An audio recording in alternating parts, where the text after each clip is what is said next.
Que nous allons maintenant aborder la démarche de labellisation, j'arrive jamais à dire ce mot, c'est terrible, des salariés aidants.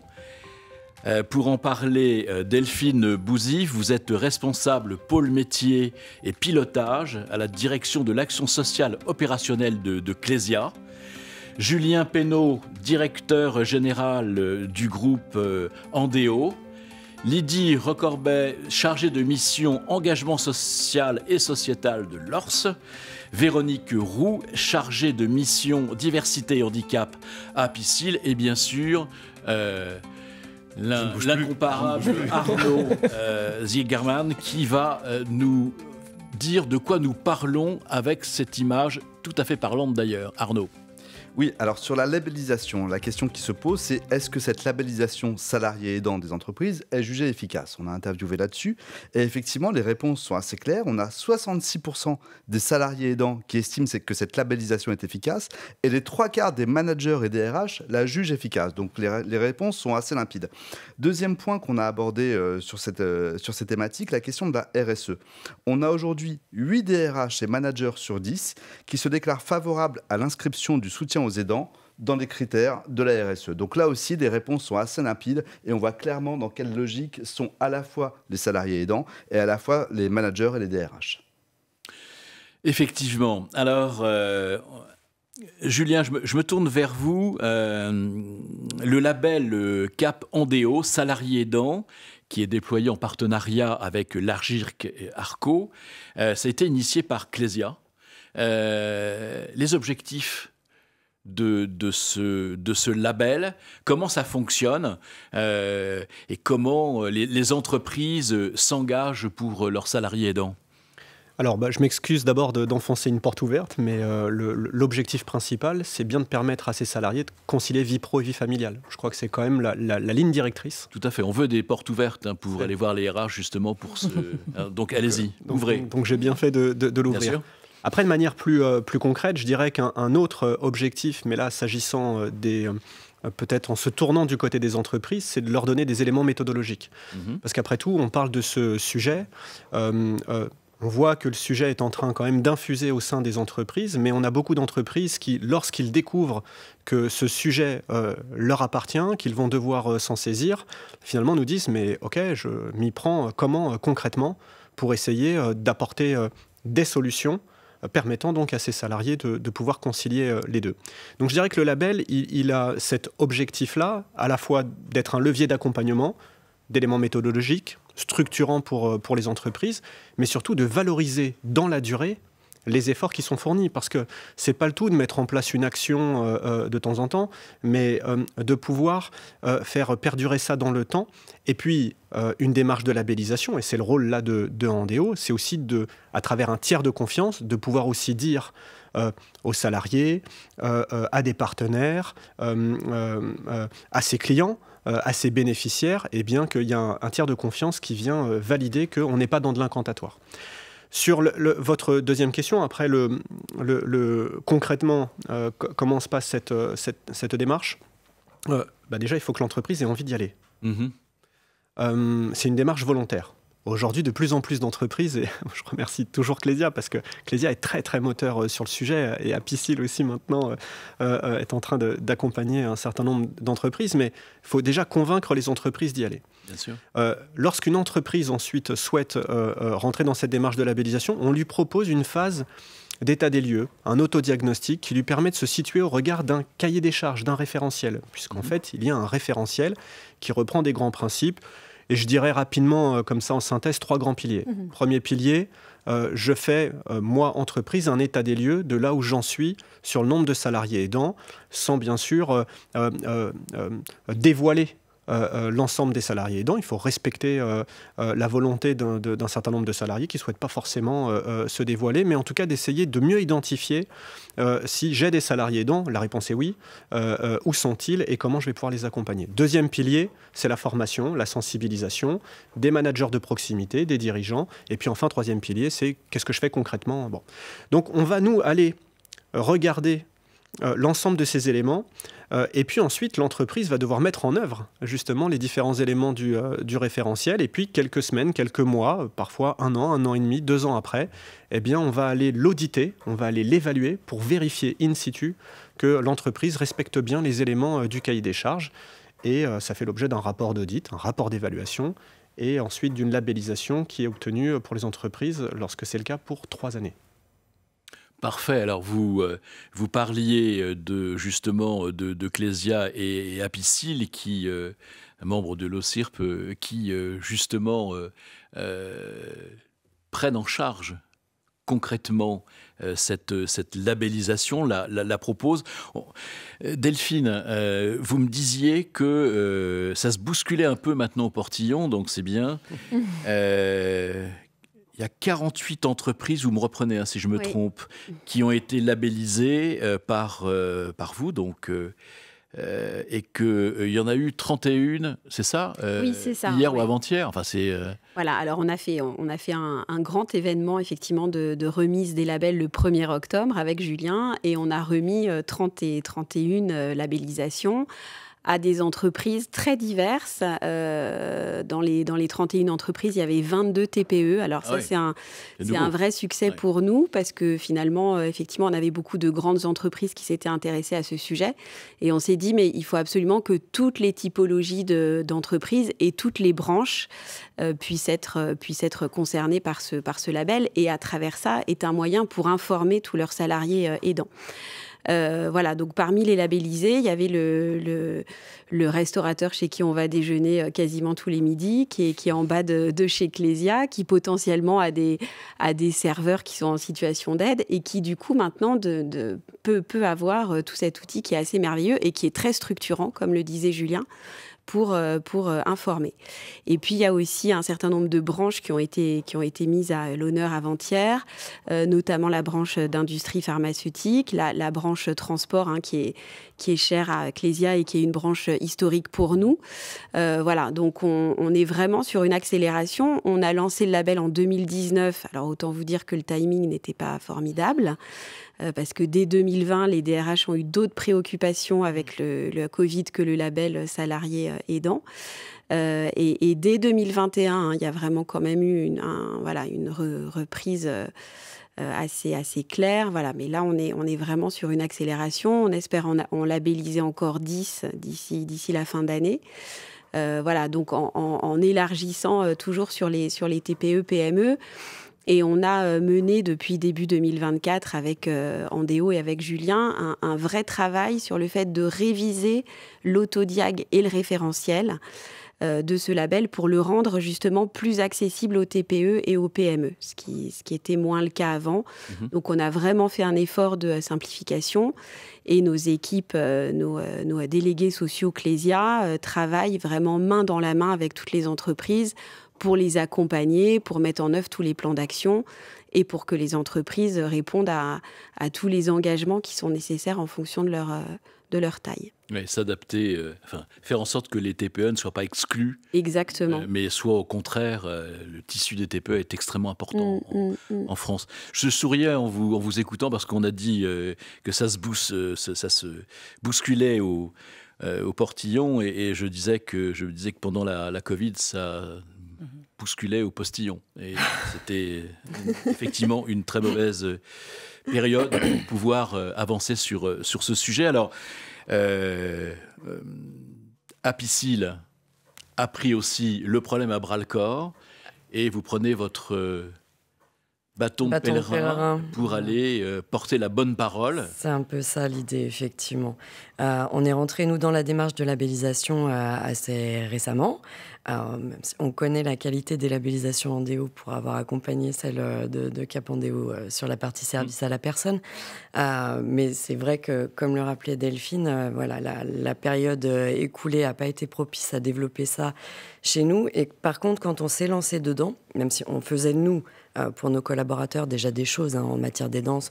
On avait un café des aidants. On a la chance d'avoir une assistante sociale du personnel qui est là, disponible ce qui n'est pas le cas effectivement des TPE, PME, souvent, qui se sentent un peu seuls sur le volet social. Donc quand on a décidé, nous, de se lancer dans la labellisation, c'est un peu volontairement qu'on a voulu embarquer nos adhérents, nos entreprises adhérentes, en fait, dans cette démarche, à titre d'exemplarité, et puis aussi leur rendre les choses accessibles.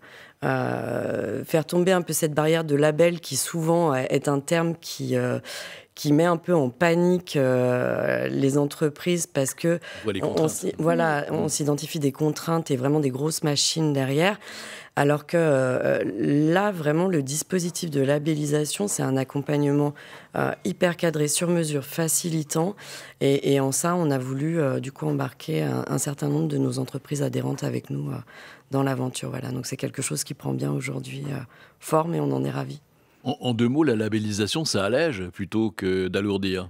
L'objectif, c'est d'être pragmatique. On parle des TPE-PME. Une TPE, une PME, elle n'est pas staffée de toute façon pour crouler sous des procédures. Donc si l'organisme labellisateur vient lui rajouter un jeu de contraintes dans un quotidien qui est déjà complexe, ça ne présente aucun intérêt. Donc on est là pour valoriser ce qui va bien plutôt que d'appuyer sur ce qui irait mal, quoi. Et donc on identifie ce qu'on appelle des écarts, mais surtout on regarde les démarches de progrès et on essaie de faire parfois des choses toutes simples, assez basiques.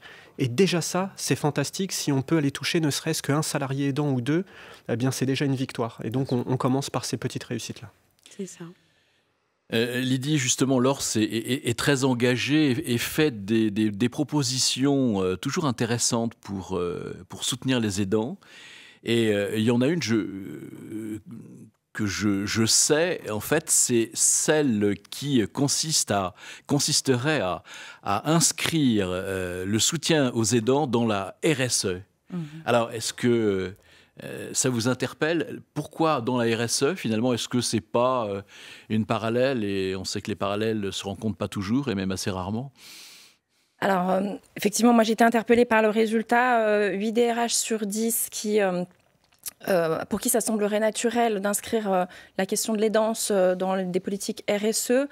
C'est un résultat d'autosatisfaction, j'ai très envie de dire, depuis le temps que je travaille sur ce sujet-là. Certes, il y a encore beaucoup de choses à faire, mais on va voir les progrès. Quand on parle de RSE, on parle donc, si je déroule l'acronyme, de responsabilité sociale et sociétale de l'employeur. On est bien sur un sujet de dimension sociétale, on parle de dépendance, de handicap, de maladies chroniques et de solidarité vis-à-vis de ces personnes qui sont touchées par cela. Et on parle bien de social, c'est-à-dire des salariés, puisqu'on sait, et l'étude même le dit, l'étude démontre des chiffres qui sont au-delà des statistiques qu'on prévoit, 50% des personnes interrogées ont dit avoir été aidant ou l'être. Donc ça impacte nécessairement l'entreprise et on est donc sur des dispositifs qui touchent à la fois à l'organisation du travail, et c'est bien les DRH que ça occupe, donc à des dispositifs de conciliation vie privée, vie professionnelle qui occupent également les DRH et qui rentrent totalement dans une logique d'employeur socialement responsable. On est aussi sur des politiques de prévention santé quand on parle de charge mentale qui est plus lourde que pour d'autres personnes. Et on a parlé du rôle de la médecine du travail qui pourrait jouer un rôle de détecteur en cela. Ça veut bien dire que l'employeur peut être le relais auprès de ses salariés et qu'il y a encore une fois à gagner le bon fonctionnement de l'entreprise au vu de la masse de l'enjeu. Donc pour moi, ça rentre dans, en fait, naturellement des politiques de diversité et inclusion. C'est toujours le plaidoyer que je fais auprès des employeurs, à savoir les salariés les aidants sont des salariés comme les autres, avec leur parcours, leur diversité, leur singularité, leur vulnérabilité, comme tout le monde. Ça veut dire que donc les dispositifs souvent qui existent dans l'entreprise, et parfois les plus simples, comme vous le disiez, en termes de conciliation vie privée, vie professionnelle, en termes de beaucoup de parentalité aussi. Moi, je tiens souvent le discours auprès de l'entreprise qu'elle ne part pas de rien et qu'il faut pouvoir capitaliser là-dessus et se poser la question, en effet, qu'est-ce qui pourrait être élargi aux aidants? Et c'est autant que possible de voir avec eux quels sont leurs besoins. Alors, sans forcément les identifier, c'est plus difficile dans les plus petites entreprises, mais c'est effectivement là où des acteurs tiers de confiance peuvent avoir tout leur rôle à jouer. Et c'est aussi important en termes de démarche et de structuration. On voit bien que les entreprises, par rapport à des besoins exprimés par les salariés très personnalisés, très individualisés d'accompagnement, l'entreprise, elle peut mettre en place des solutions collectives, mais après, il faut, pour pouvoir accompagner le salarié au mieux, il faut pouvoir effectivement s'appuyer sur des tiers associatifs, labellisation, etc. Véronique. Oui, pour rebondir sur une notion qu'on n'a pas abordée ou que je n'ai pas entendue encore ce matin, de plus en plus, on entend parler de pairs aidance. Et en fait, dans la labellisation, ce qui moi, en tout cas, m'a beaucoup interpellée, c'est justement cette notion de référent aidant, un peu un soutien, comme on a des référents diversité et inclusion ou des référents handicap dans les entreprises, eh bien ce référent aidant et cette paire aidance peut amener justement à la sensibilisation et à l'accompagnement, surtout sur la durée des collaborateurs dans les entreprises. Oui, et enfin, moi je pense que c'est effectivement très très important. Le premier pilier de ce label, c'est vraiment d'arriver à toucher tous les salariés aidants et à les sensibiliser. Et ça, c'est d'autant plus important que très souvent, ils ne savent pas qu'ils aident. C'est-à-dire qu'il y a une très jolie formule où ils se définissent comme aimants et pas comme aidants. Et finalement, nous, tout notre job va vraiment être de leur dire, mais évidemment que vous êtes aimants, mais vous êtes aussi aidants. Et à ce titre, vous allez avoir droit à différents accompagnements, à différentes aides qui vont vous permettre effectivement de concilier au mieux votre vie personnelle et votre vie pro, et qui vont permettre à toutes vos entreprises et à vos DRH de vous fidéliser et de faire en sorte que vous n'explosiez pas au bout de quelques mois ou de quelques années. Donc ça, c'est hyper important, et il y a vraiment un enjeu énorme pour les entreprises sur ce sujet. C'est plus coûteux aujourd'hui de ne rien faire que de s'attaquer à ce sujet-là. C'est ce que l'on disait lors d'une précédente table ronde, plus on tarde et plus plus ça coûtera cher, et c'est évident puisque la population d'aidants est de plus en plus importante, et en même temps, l'âge d'entrée en aidance, n'est-ce pas, est de plus en plus proche de l'âge de la naissance et loin de l'âge du décès. La labellisation, est-ce que ce n'est pas aussi, quelque part, une reconnaissance des qualités de ceux qui arrivent en entreprise, à la fois à être opérationnels dans l'entreprise, et puis en même temps, ça développe quand même une certaine forme d'adaptation. Est-ce que les chefs d'entreprise, lorsque vous leur parlez, ont conscience de cela, que l'exemplarité, mais on n'est pas là dans la morale, l'exemplarité en termes d'efficacité, je vous vois Véronique bouger, donc... ça, c'est un sujet qui m'anime clairement, mais si on prend un point de vue RH pur, qui va avec tous les sujets démographiques dont on a parlé ce matin, on a aujourd'hui une nécessité de rétention de talents dans les entreprises. Là, je parle vraiment d'un point de vue RH, recrutement pur et dur, fonctionnement. Et les aidants sont des personnes qui, en plus, acquièrent et peuvent transmettre tout ce qu'ils ont à transmettre de par leur expérience d'aidant, en termes d'adaptabilité, de résilience, tous les fameux soft skills qu'on emploie aujourd'hui, ce terme un peu anglophone. Et du coup, oui, effectivement, on a tout intérêt en fait à miser sur les aidants dans l'entreprise aujourd'hui et à faire en sorte de les préserver.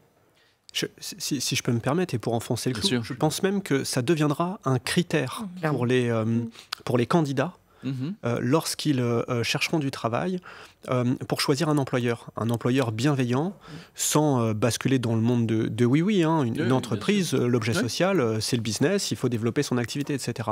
Mais tout ça n'est pas incompatible. Et le fait de savoir qu'il y aura un regard bienveillant, plus qu'un regard bienveillant, en fait, des services qui vont me permettre concrètement de pouvoir m'épanouir dans le cadre de mon activité professionnelle, je pense sera un des critères. On n'est pas dans une étude, et tout ça participe d'une de mes intuitions et de là d'où je regarde les choses, mais j'observe que dans un certain nombre de nos entreprises labellisées aujourd'hui, elles le mettent même dans les fiches de poste. Tout à fait. Et ça me paraît extrêmement intéressant. Oui, nous, on a intégré cette notion, si je puis me permettre, dans les entretiens annuels. Voilà, c'est la petite nouveauté. On introduit cette notion d'aidance. Est-ce que vous êtes en situation d'aidance, ou en tout cas, on est en train de chercher la bonne formulation. Ça sera introduit dès janvier 2025 sur la prochaine campagne d'entretien annuel. Arnaud, Vous vouliez Je prendre ne la sais parole? pas effectivement si ce sera un élément qui permettra de recruter, mais d'après ce qu'on peut voir dans nos études, ce sera un élément fondamental pour ce qui permettra de fidéliser les collaborateurs dans les années à venir. Et on voit qu'on est vraiment déjà en pleine guerre des talents, donc c'est quelque chose de fondamental pour la suite. Oui, oui, tout à fait. C'est du donnant-donnant et du gagnant-gagnant. Ça me fait penser, c'est très incident, mais l'OSIRP qui s'occupe de toutes les fragilités, celle-ci en particulier, mais en même temps, il y a eu une manifestation fin juin à l'initiative de l'OSIRP sur les Jeux paralympiques, donc de ceux qui sont en situation de handicap et qui néanmoins dépassent ce handicap pour pouvoir justement donner dans l'entreprise à la fois des ressources que l'on ne soupçonne pas forcément, et en tout cas qui ont une valeur d'exemple et en même temps une valeur de proximité. On ne parle pas de trucs en général, on a quelqu'un qui est capable de dépasser ce qui est bien évidemment un problème et qui devient en fait le moteur, cette contrainte, c'est d'aller vers davantage de bienveillance, mais pas seulement, d'efficacité dans l'entreprise. Une entreprise, c'est quand même aussi fait pour faire du profit. Il ne faut pas oublier non plus tout ce qui se passe, etc. Donc c'est ça qui est intéressant aussi, c'est de voir que peut-être toutes les fragilités ne doivent surtout pas être étouffées, mais doivent être montrées non pas comme une charge, mais comme effectivement quelque chose de fédérateur. Et c'est vrai que plusieurs fois on a parlé de l'engagement des jeunes au cours de vos études avec Via Voice. La fierté de dire, ben moi je travaille chez Andéo, je travaille chez Ecclesia, chez Apicil, ils font ça, c'est quand même mieux, on en est fier, et donc on est soi-même un ambassadeur de ces valeurs, ce que fait l'OSIRP aussi systématiquement tous les ans, mais aussi au cours de la vie quotidienne. C'est ça qui est important, c'est cette mobilisation qui n'est pas uniquement du blabla. Voilà. Bah écoutez, on s'est dit beaucoup de choses, peut-être un point qu'on n'aurait pas abordé, je vous rappelle en quelques mots. La démarche de labellisation, j'ai réussi à le dire, des salariés aidants. On a vu que ça avançait. Il y a peut-être encore des trucs à faire, Julien? Oui, certainement. Il y a encore beaucoup de travail. Et ce que disait Delphine tout à l'heure, c'est important. Et s'il y avait un message à faire passer, c'est que ce n'est pas un sujet qui concerne que les grands groupes ou les grandes entreprises. Ouais. Et vous l'avez repris, l'essentiel des entreprises en France, ce sont des TPE, des PME. Et je crois qu'il faut vraiment qu'on puisse infuser ce message-là, de la labellisation ou pas d'ailleurs. C'est bien le sujet des salariés aidants auprès des dirigeants, de l'ensemble des salariés, parce que je redis que, selon moi, les entreprises ont une place centrale. On passe tous beaucoup de temps dans l'entreprise, et donc l'entreprise a un rôle majeur en complémentarité du médico-social, du secteur associatif, etc. Et donc il faut qu'on ait une attention toute particulière pour les TPE et les PME, et surtout en leur envoyant des messages qui consistent à les mettre en dynamique et qu'elles ne soient pas paralysées face à ces sujets qui peuvent parfois ficher la trouille, qui peuvent être impressionnants et pour lesquels il pourrait se dire après tout, il n'y a que des grands groupes qui pourraient relever ce défi-là. Moi je crois qu'au contraire, c'est vraiment, il y a des possibilités pour tout le monde.